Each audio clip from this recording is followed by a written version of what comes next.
Hola querida iglesia, Dios les bendiga. Nos corresponde un estudio, una palabra, tipo estudio, amén. Estuve meditando desde cuando mi pastor me manda, digamos, la nómina, el calendario de predicación, cuál era la palabra para cerrar el año. Y debo admitir que no fue fácil buscar una palabra en el Señor que pudiera cerrar o para cerrar este año.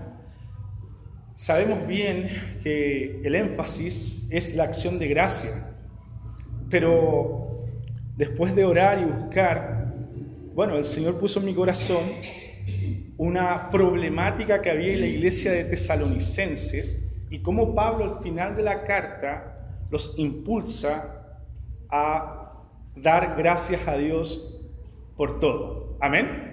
Y para mi esfuerzo el día de hoy va a ser conectar esta problemática y dirigirlo a la acción de gracia. Amén. Bueno, nosotros como iglesia y la cristiandad siempre pone énfasis en determinadas fechas. Por ejemplo, el mes de diciembre, el énfasis es la Navidad, amén, el nacimiento de nuestro Señor, del Salvador. Eso es maravilloso. También entre marzo a abril celebramos la Pascua, el Cordero Pascual que fue introducido en la historia de la humanidad para morir en una cruz y resucitar. Amén. Pero para introducir a la problemática que tiene la iglesia de Tesalonicenses, también debemos notar que la venida del Señor es muy, pero muy importante también para la iglesia. Y podemos entender la venida, y no sé si ven bien el gráfico, hay una flechita hacia arriba y otra hacia abajo. Bueno, la flechita hacia arriba es que así como les hemos visto ir, así le veremos volver. Y mientras damos énfasis en la Navidad, la Pascua y la venida, el Señor nos dice, la Escritura nos dice, nos exhorta, nos enseña a dar gracias a Dios en todo y en cada momento. ¿Amén? ¿Sí? Pero pasa algo, querida iglesia. Pasa que siempre cuando hay alguna catástrofe, proliferan en redes sociales, en YouTube, por ejemplo, videos sobre la venida del Señor. Y siempre está asociado la venida del Señor a estas señales catastróficas. Tenemos una forma catastrófica de mirar la venida del Señor. Y eso no es algo aislado de esta generación. Eso ha pasado a través de la historia. La historia nos tiene mucho que decir respecto de esto. Todavía no hemos leído la palabra por si acaso, estamos en la introducción. La historia nos tiene mucho que contar sobre la venida del Señor. Karl Barth era un célebre teólogo alemán y él participó en la Segunda Guerra Mundial. Él, según su teología y su intelecto, él creía que estaban todas las pautas reunidas, todos los elementos reunidos para que volviera el Señor. Habían guerras, la guerra trae mortandad, y hay mortandad como no se había visto nunca en la historia de la humanidad de ahí hacia atrás, lo que dejó la Segunda Guerra Mundial. La mortandad genera pestilencias. La guerra genera crisis económica por desabastecimiento y Karl Barth entendía y creía fehacientemente de que este era el escenario apropiado para la venida del Señor. Y Karl Barth va a añadir algo más. Y más encima el pueblo de la antigua alianza, el pueblo antiguo testamentario, Israel, los judíos eran perseguidos y eran masacrados. Esta es una foto, de hecho, del holocausto judío. Son judíos que fueron masacrados. Pero ¿qué pasa?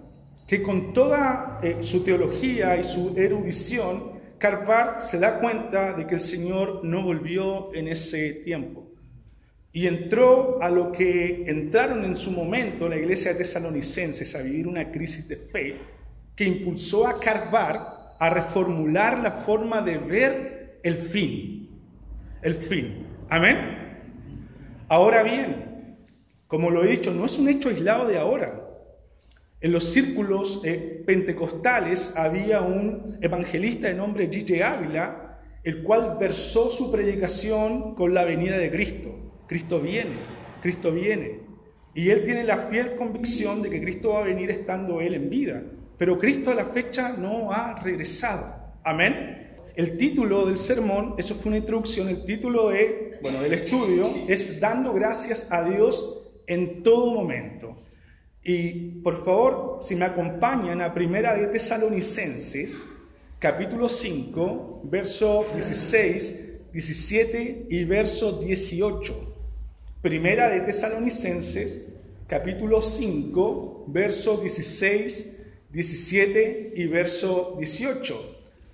Y dice así: estad siempre gozosos. 1. Estad siempre gozosos. 2. Orad sin cesar. 3. Dad gracias a Dios en todo, porque esta es la voluntad de Dios para con vosotros en Cristo Jesús. Pablo le dice a la iglesia de Tesalonicenses, terminando ya la carta de Tesalonicenses, a estar siempre gozosos, les exhorta a estar siempre gozosos, a orar a Dios sin cesar y a tener una acción de gracia en todo momento, tener un corazón agradecido.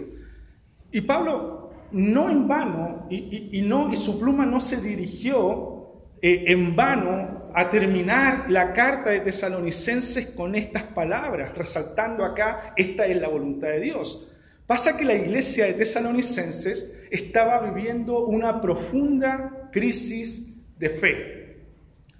Y en eso Pablo se da cuenta que menguó la acción de gracia, menguó la oración y también menguó el gozo. Amén. Pablo a la iglesia de los tesalonicenses les había enseñado sobre la venida de Cristo. La iglesia del primer siglo, queridos hermanos, tenía la venida de Cristo como algo ya. Esto se resuelve ya.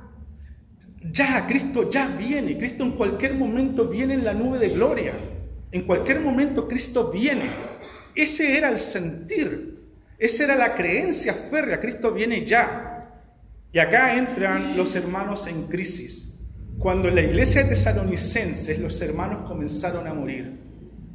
Y tal vez el día de hoy, 2000 años, o un poquito menos, 2000 años más adelante, para nosotros el tema de la resurrección, o hablar de resurrección no es tema, lo tenemos aferrado a nuestro corazón, albergado en nuestro corazón. Pero para la iglesia del primer siglo había una confusión de cómo iban a ser las cosas. Hablaba con mi hermano Cruz y su señora en casa, este miércoles de hecho, y una de las cosas de las que estábamos hablando era que cuando nosotros íbamos a la Biblia o algún periodo histórico, debíamos entender cómo se pensaba en ese periodo histórico. Quiero que entienda, cada periodo histórico tiene una forma de pensar. Para graficar bien esto, hoy es impensable que si a mí me preguntan, Robinson, individualízate o defínete, yo voy a definir en base al pensamiento actual. Y me voy a individualizar, voy a decir, bueno, mi nombre es Robinson Matías Suazo Rifo, tengo 38 años, mido 1,70 m, soy de tez morena, me gustan los porotos con rienda, me gusta el ajedrez, amo leer, etcétera, etcétera. Pero nótese que la definición es individualizada. Y entendemos que mi definición es individualizada porque estamos en la era del humanismo. Entrando el humanismo en un periodo histórico, ahora la gente, nosotros nos percibimos de otra forma. Pero si nos vamos al otro lado de la historia, donde está la iglesia de Tesalonicenses, y sacamos el humanismo de lado, el pensamiento solamente se da en torno a Dios. En Occidente solo se da en torno a Dios. Y si a mí me hubiesen preguntado en aquella fecha, sin el humanismo presente, Robinson, defínete. El ser humano en ese tiempo era incapaz de percibirse como aislado, como ajeno a una comunidad. Entonces mi definición muy seguramente hubiese sido: soy Robinson, hijo de Oscar y Carmen, casado con Nicole, mis hijos son Elena y Ezequiel, ¿me está entendiendo? Me congrego en la iglesia bautista con el pastor Abraham, con mis hermanos tanto. Porque antes del humanismo, la concepción es en comunidad. Esto le pasa a la iglesia precisamente de los tesalonicenses. La forma de pensar del primer siglo para aquellas iglesias que no eran de cuna judía, sino que eran de cuna griega, tenían un problema con el tema de la muerte. Porque la creencia y la forma de pensar para varios sectores del cristianismo en ese tiempo era la cultura, y muchas veces lo he dicho, griega y helénica. Y ellos creían en algo que se llama la transmigración del alma. Cuando una persona muere, el alma va a un mundo que se llama el mundo de las ideas, según Platón, y ahí estaba en el mundo de las ideas el alma, y note esto, luego el alma transmigraba, caía supuestamente un cuerpo, pero esa alma olvidaba todo. Esta es la creencia del primer siglo, no había otra, de estos sectores, no del cristianismo, no del judaísmo, Entonces, evidentemente esto es una herejía, claro está, pero esta era la forma de pensar de ellos. Y cuando la gente comienza a morir, ¿qué va a pasar con los que han muerto? Si tenemos la promesa de la venida, ¿ellos serán parte también de la bendición cuando venga el Señor? Quiero que noten esto. Y ellos se preguntaban, ¿por qué aún Cristo, por qué no viene? Y se les deja caer algo que Juan Stan, un teólogo que escribe sobre escatología, el fin de los tiempos, se les cae una crisis. ¡Wow! Y para graficar, porque como bien lo dije, para nosotros es fácil ver de aquí, de este lado, porque ya todo está zanjado. Nosotros no ponemos en tela de juicio la Trinidad, no ponemos en tela de juicio el nacimiento virginal de Cristo, no ponemos en tela de juicio que el verbo se introdujo en la historia, pero para el primer siglo, siglo primero, segundo, tercero, cuarto, era todo un conflicto. Y quiero que noten esto, queridos hermanos. Entraron en una crisis aguda. Cesó la acción de gracia, cesó la oración, ya no hay gozo en los corazones de ellos. Y Pablo dirige esa carta en base a la crisis que ellos estaban viviendo. Para graficar un poco una crisis, hace aproximadamente 6 años atrás, yo me enfermé, y de forma muy grave, a tal grado que se me inflamó la parótidas y mi cuerpo se comenzó a llenar de moretones. El primer diagnóstico fue paperas. Se habían dado precisamente en Chile un caso de paperas al sur de Chile. El segundo diagnóstico, y cuando sentí mi cuerpo helado, fue cuando el doctor me dijo: Robinson, hay que descartar leucemia, porque tienes todos los síntomas de una leucemia. ¡Wow! Para mí eso fue morir. Mi señora por esa fecha estaba en una depresión, una profunda depresión. ¿Cómo le comunico a mi mujer? Y mi hija tenía alrededor de 3 a 4 años. Fue difícil. Y comenzaron a orar por mí en las tardes. Iba mi madre junto a mi señora y oraban por mí. Y yo estuve con fiebre 40 días. Conté los días. Estuve 40 días en estado febril donde yo no me podía recuperar. Y llegó un momento que cuando mi señora y mi madre salían de la pieza luego de orar por mí, que yo lloraba al Señor ya con angustia, ya no había gozo, sino con angustia, lloraba, y mis lágrimas eran calientes por la fiebre de mi cuerpo. Y en un momento le dije al Señor: Señor, tú me vas a llevar, ¿cierto? ¿Cómo le comunico a mi mujer? ¿Cómo le comunico a mi hija? Yo había ya determinado en mi corazón decirle a mi señora que vendiera un vehículo que teníamos, una camioneta, a una persona que me la quería comprar y que con eso comprar una sepultura. Imagínense ya en la etapa en la que estaba. Bueno, los exámenes estuvieron listos y gracias a Dios no era leucemia, pero me había pegado un virus, me dijo el doctor, importado, solamente dijo eso, que me inflamó todos los órganos internos, y los órganos estaban tan inflamados que comenzaron a aparecer las hematomas. Y me dijo, y estas palabras no se me van a olvidar nunca, estaba con mi madre aquel día, me dijo: Robinson, te salvaste de milagro. Te salvaste de milagro porque estuviste así de morir. Se te inflama un poco más cualquier órgano y tú mueres. Pero el Señor me quiso mantener con vida. Entonces, quiero que entiendan esto. Una crisis es cuando cuando estamos en tal tensión que mi gozo se va. Pierdo la esperanza. La crisis daña tu esperanza, daña nuestra esperanza, daña el gozo. Cierra nuestra boca. Nuestras oraciones ya son con agonía y con lamentos. Y ya no hay acción de gracia. Bueno, eso estaba viviendo la iglesia de Tesalónica. Quiero que entendamos lo siguiente antes de ir a la respuesta del apóstol Pablo, precisamente a la iglesia de los tesalonicenses. Quiero hacer una gran diferencia con esa palabra, escatón, que significa fin. ¿Amén? El fin. Cuando hablamos de la venida de Cristo, esto se nos viene a la mente, el fin. El fin. Y acá tengo 4 versos bíblicos que vamos a dar lectura. La similitud y diferencia de los sinópticos y la abominación desoladora de la cual habló el profeta Daniel. Quiero que note primeramente, y voy a contextualizar esto, miren, estaban los discípulos saliendo del templo y le dicen a Jesús, Señor, mira este templo, por el templo de Jerusalén, por sus edificios, por lo grande que era el templo, por lo hermoso, por lo pomposo, lo grande, lo excelso que era el templo.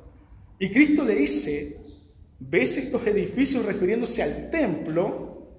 Le dice, de cierto, no quedará piedra sobre piedra. Y luego que pasa eso en Marcos, Lucas y Mateo, y ya le voy a explicar por qué el orden está así. Luego que Cristo le dice esto, profetiza sobre el templo, no quedará piedra sobre piedra. Aquí Marcos escribe lo que dice Jesús. Dinos, ¿cuándo serán estas cosas?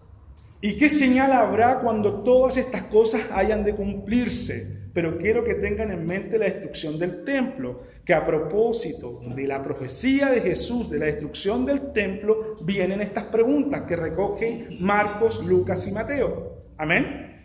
Y luego Lucas, en la versión de Lucas, bajo el lente de Lucas, bajo la óptica de Lucas, los discípulos le preguntaron diciendo, de la destrucción del templo, no pierda eso de vista, Maestro, ¿cuándo será esto y qué señal habrá cuando estas cosas estén por suceder? ¿De qué? La destrucción del templo.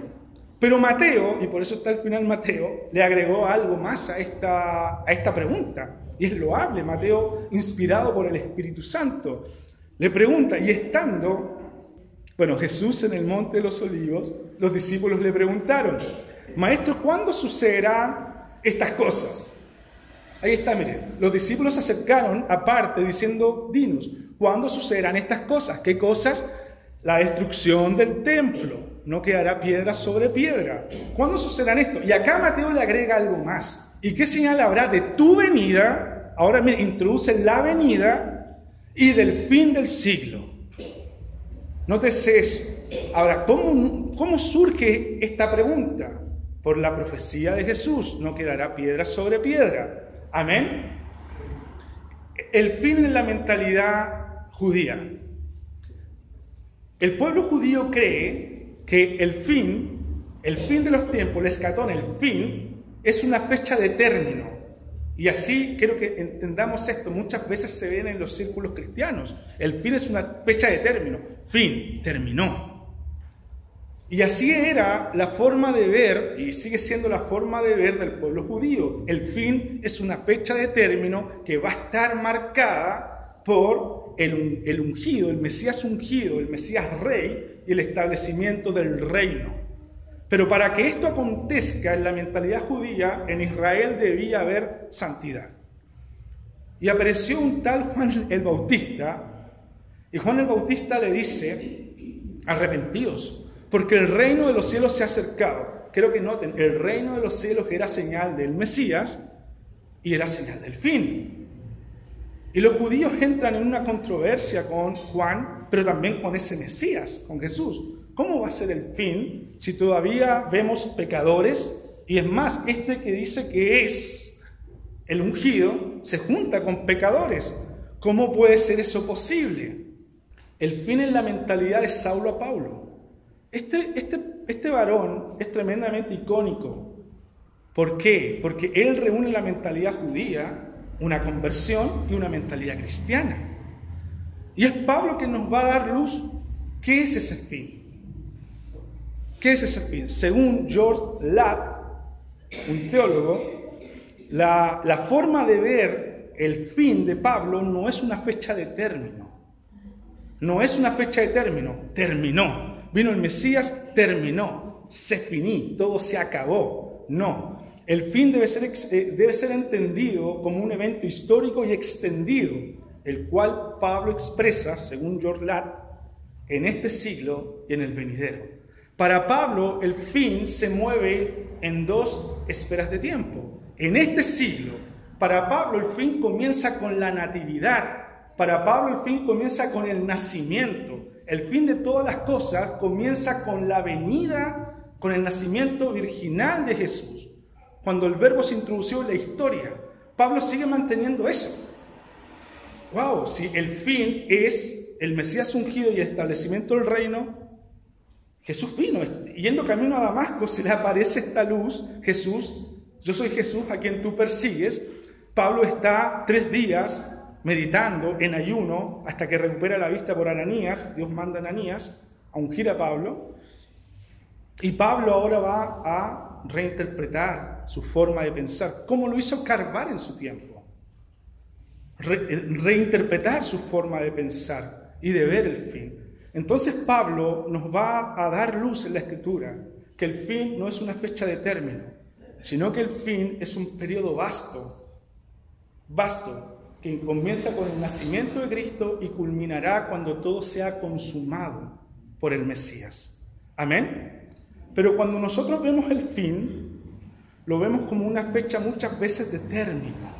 Ahora, cuando los discípulos les preguntaron en el relato de Mateo, Marcos y Lucas que acabamos de leer, Señor, ¿cuándo será el fin? ¿O qué señal tendremos de esto, de la destrucción del templo? Y por favor, después hagan el ejercicio de leer Mateo 24, los versículos que acabamos de leer. Mateo capítulo 13, Lucas 21 y Mateo 24, que llevan por título señales antes del fin. Por favor, y luego la venida del Hijo de Dios. Bueno, acá es donde Cristo dice, mira, habrán guerras, habrán rumores de guerras, habrán catástrofes naturales, terremotos, habrá gran persecución, y muchos dirán, ahí está el Cristo. No crean en eso, huyan. Pero quiero que noten, más cuando haya venido la abominación desoladora de la que habló el profeta Daniel, y aquí Cristo marca un antecedente. La abominación desoladora de la cual habló el profeta Daniel, eso acontece, según los escritores Lockman y Dillard, en su libro Introducción al Antiguo Testamento, acontece con Antíoco Epífanes. En los 400 años de silencio, desde Malaquías a Mateo, pasaron muchas cosas.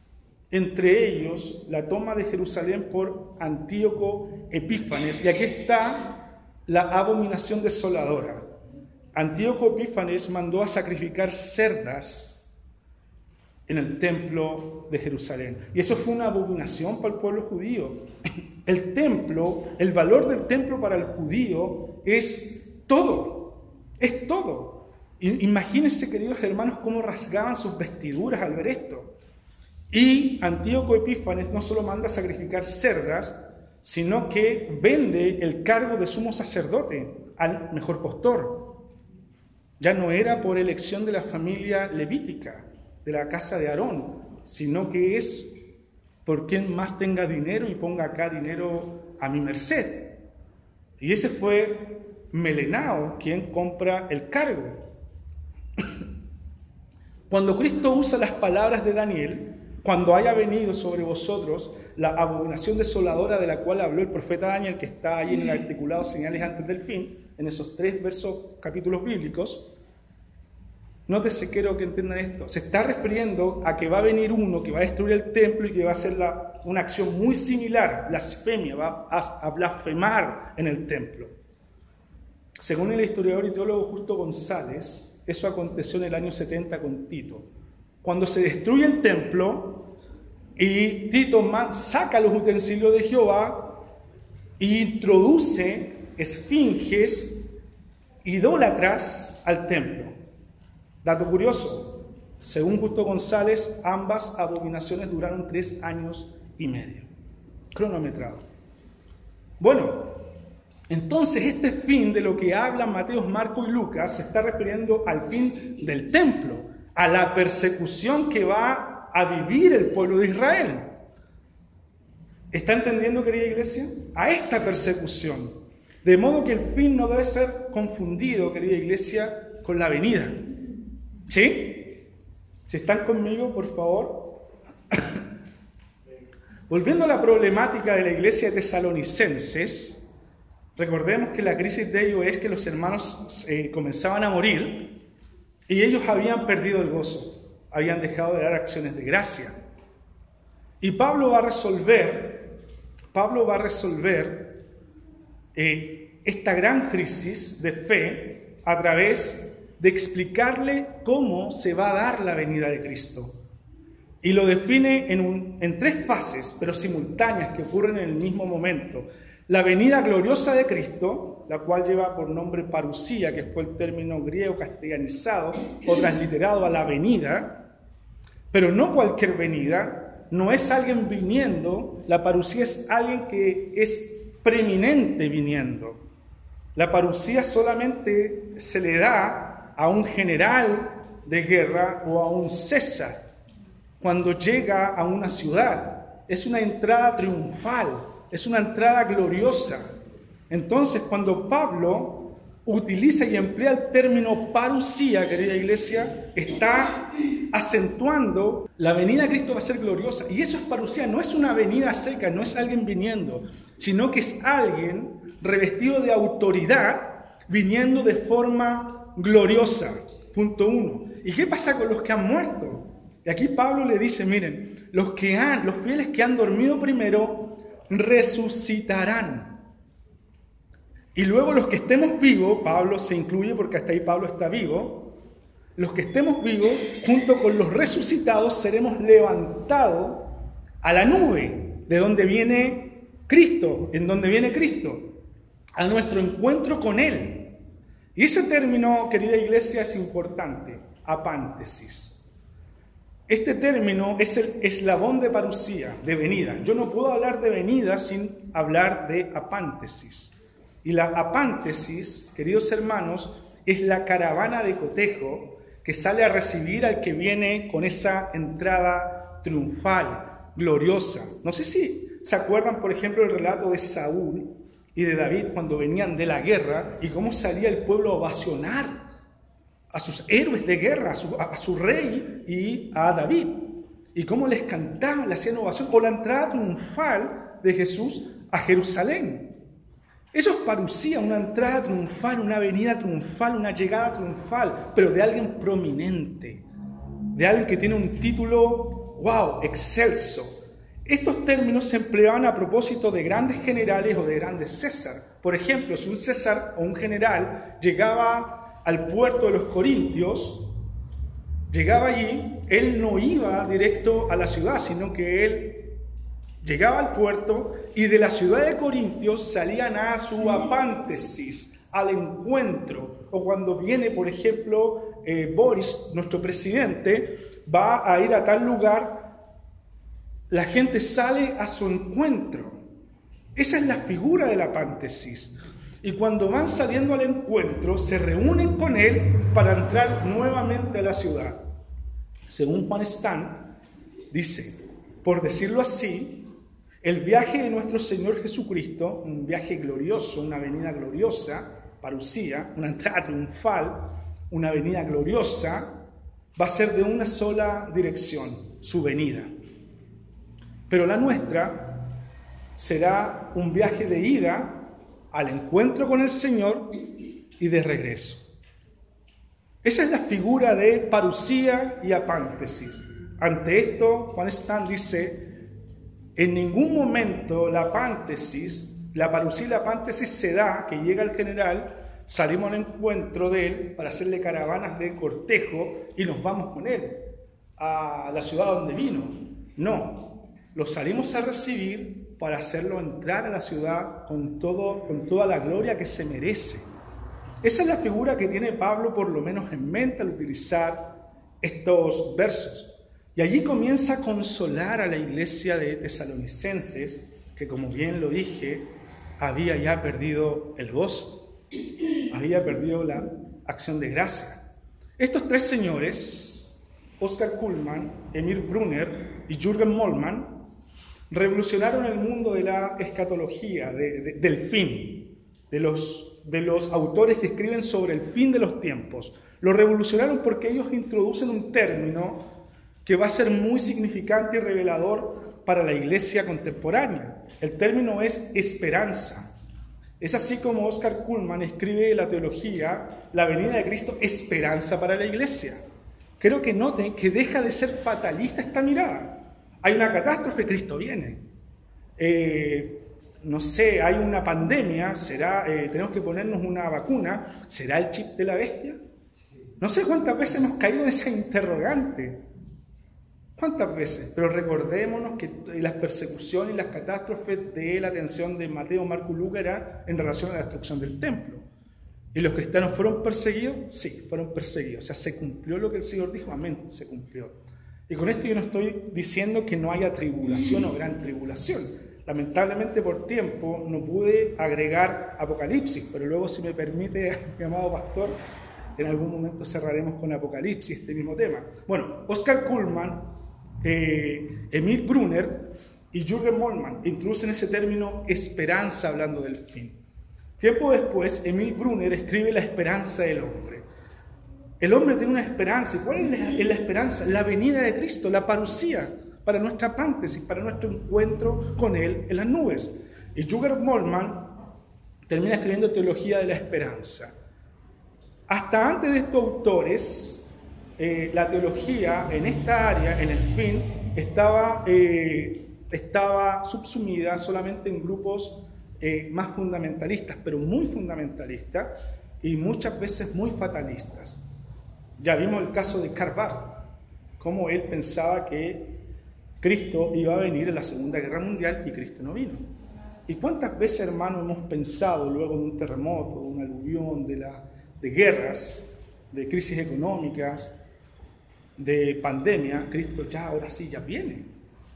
La única señal que nos dejó Cristo respecto de su venida está en Mateo, Marco y Lucas, como lo acabamos de leer, y está acá en Hechos. Y voy a tomar solamente el libro de Hechos. Hechos, capítulo 1, versos 6 al 11. Entonces los que se habían reunido le preguntaron diciendo: Señor, ¿restaurarás el reino de Israel en este tiempo? Eran discípulos judíos que estaban preocupados porque el templo iba a ser destruido y porque el pueblo de Dios rechazó a su Mesías. Señor, ¿vas a restaurar el reino de Israel? Seguían preocupados por aquello. Pero quiero que noten lo que le dice el Señor. Y lo que nos dice el Señor, dice: y les dijo, no os toca a vosotros saber los tiempos o las sazones que el Padre puso en su sola potestad. ¿Saben? Hay ciertos sectores que inclusive son más osados y han puesto fecha. La revista El Atalaya ha publicado 3 veces la fecha del retorno del Mesías. 3 veces. En círculos cristianos hay personas más osadas que ponen una fecha. Ahora sí viene el Señor. En tal fecha viene el Señor porque he hecho unos cálculos y viene en esta fecha.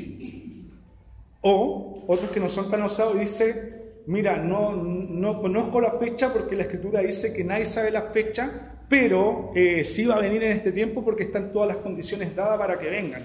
Pero la historia ya nos ha enseñado que en muchos periodos históricos, desde el primer siglo a la fecha, siempre han estado las condiciones para que el Señor venga. Pero mire lo que le dice Cristo en base a esta pregunta: Señor, ¿restaurarás el reino? Mire lo que dice, mire cómo Cristo cambia el sentido. Dice: pero recibiréis poder. No nos toca a nosotros saber el tiempo, la sazón, la fecha. Pero mire cómo conecta con la misión. Pero recibiréis poder cuando haya venido sobre vosotros el Espíritu Santo y me seréis testigos en Jerusalén, en toda Judea, en Samaria y hasta en lo último de la tierra. O sea, no se preocupen por las sazones, no nos preocupemos por los tiempos, por las sazones. Preocupémonos de la misión. Eso es lo que está diciendo Jesús. Y esto, querida iglesia, lo que viene después, habiendo dicho estas cosas, viéndolo ellos, fue alzado y recibido en una nube, que lo ocultó de sus ojos. Según Juan Stan, esta sería la Shekinah, la nube de gloria. Y estando ellos con los ojos puestos en el cielo, entre tanto que él se iba, he aquí, se pusieron junto a ellos 2 varones con vestiduras blancas. Verso 11, mire lo que dice. Los cuales también les dijeron: varones galileos, ¿por qué estáis mirando al cielo? Este mismo Jesús, que ha sido tomado de entre de vosotros al cielo, así vendrá como le habéis visto ir al cielo. Esta es la única señal que Jesús da y que la Biblia nos da respecto de la venida de Jesús. Y pueden hacer el ejercicio, por favor, lean Mateo, Marcos y Lucas. Y aparecerá la señal en el cielo de la venida del Hijo del Hombre. No hay más señal que esa. ¿Cuál es la señal? Que Cristo va a aparecer así como le hemos visto ir. Querida iglesia, esa es la señal que Cristo le deja a la iglesia del primer siglo, pero también nos deja a nosotros. Así como su resurrección fue real, corporal, gloriosa, se apareció a sus apóstoles, se apareció a multitudes, Tomás le tocó, así como le vieron partir, así de real será su venida. Así como se fue, así volverá en esta misma nube. Y ya vimos que Pablo nos habla que saldremos al encuentro como una caravana para cortejarlo cuando venga en esta nube nuevamente. Y seremos reunidos con él en el cielo. Ahora bien, gracias por estar siempre con nosotros. Lo que Pablo hace es conectar esta crisis, corregir esta crisis de la iglesia de tesalonicenses que tenían esta mezcolanza, esta duda, cómo será la venida, cómo es el tema de la resurrección, qué pasará con los que han partido. Y Pablo va a resumir todo esto en estos puntos y que todos se centran en Jesús. Gracias por estar con nosotros en todo momento, no importando la vida o las situaciones en las que nos hallemos, porque la vida es la escuela del sufrimiento, pero también de la alegría. Ahí está en el pack de la vida. Sería estupendo tal vez yo decir: Señor, yo quiero vivir, pero no quiero vivir crisis. Yo quiero vivir en ti, pero líbrame de la crisis. No, va dentro del pack de la vida. Entonces, demos gracias a Dios, primero porque Jesús ha venido, se introdujo en la historia de la humanidad, y aquí quiero ser categórico. No solamente se introdujo, sino que nos enseñó, nos enseñó la voluntad del Padre. Nosotros somos cristianos y sabemos cómo ser cristianos porque tenemos los evangelios y tenemos el libro de los Hechos que nos enseñan cómo debemos ser en relación con los demás. Preocuparnos de los más desvalidos, hacer bien, estar siempre gozosos. ¿Cierto, hermano? Entonces, Cristo nos enseña la voluntad del Padre. 2, 3, porque Cristo murió por nosotros, pagó precio de sangre por nuestros pecados. 4, porque Cristo resucitó en nuestro favor.